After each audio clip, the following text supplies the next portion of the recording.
नाव रिया नामदेव लिंगायता. मी आता 4थ्या वर्गात शिकत आहे. माझ्या शाळेचे नाव जिल्हा परिषद उच्च प्राथमिक शाळा कोसबी आहे. मी आता परिच्छेदाचे आरोह वाचन करीत आहे. आमच्या शेवगा सुंदर हिरवट पोपट नाजूक पालवी फुटली होती. झाड जोमाने उंच उंच वाढत होतं. नाजूक पानांची हिरवी नक्षीदार जाळी पसरली होती. काही फांद्यांना मोहर फुलला होता. पांढऱ्या रंगाच्या फुलांचा घोस झाडावर लोंबत होती.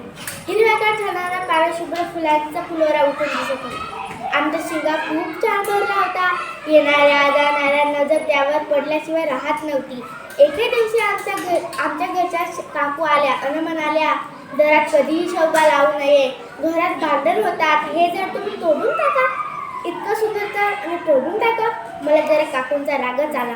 मी काही म्हणते आई आताच म्हणाली, झाड ते सगळी सारखी. उलट झाड किती परोपकारी असतात. ती का बरं आपल्याला भांडण लावतील. आपण माणसाच असा विचार करतो.